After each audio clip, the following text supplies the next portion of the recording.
अभी 2 दिन पूर्व न्याय पत्र नाम देने वाले लोगों ने आज ही जो उदाहरण प्रस्तुत किया है, कल कांग्रेस के अध्यक्ष श्री मल्लिकार्जुन खड़गे जी राजस्थान में ये बोलते हैं कि धारा 370 हटने से यहां कौन सा फर्क पड़ता है, ये क्यों बोलते हैं। अर्थात राष्ट्र की एकता और अखंडता के साथ कितना अन्याय किया जा सकता है वो इससे साफ हो जाता है। इस बयान को भारतीय जनता पार्टी बहुत गंभीरता से लेती है और इसका एक निष्कर्ष तो बहुत साफ हो गया। कांग्रेस पार्टी जो राजनीतिक दृष्टि से और व्यवहारिक दृष्टि से राष्ट्रीय दल होने का स्टेटस या अधिकार लगभग खो चुकी है, वो अब नैतिक दृष्टि से भी राजनीतिक दल होने का अधिकार उसने खो दिया।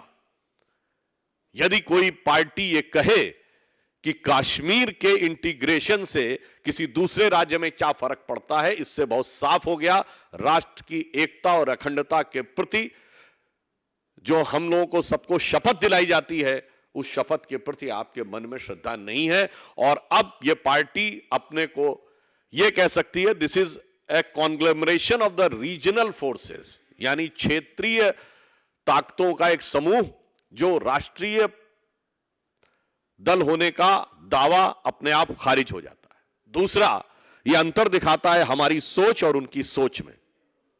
हम वो दल हैं, हमारे संस्थापक सदस्य डॉक्टर श्यामा प्रसाद मुखर्जी बंगाल की धरती के सपूत और कश्मीर में जाकर भारत की एकता और अखंडता के लिए प्राण देते हैं और हम नारा देते हैं जहां हुए बलिदान मुखर्जी वो कश्मीर हमारा है।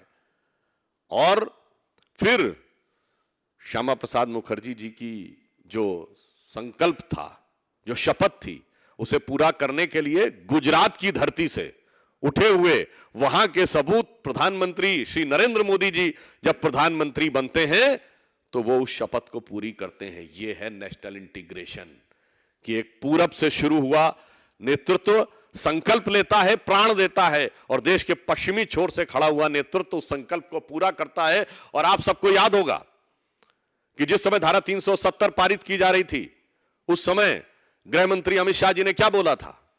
उन्होंने, क्योंकि हमारा पूरा नारा था कि जहां हुए बलिदान मुखर्जी वो कश्मीर हमारा है और जो कश्मीर हमारा है वो सारा का सारा है, तो अमित शाह जी ने क्या बोला था कि क्या उस वाले को भूल जाएंगे पीओके के, अरे जान लड़ा देंगे उसके लिए।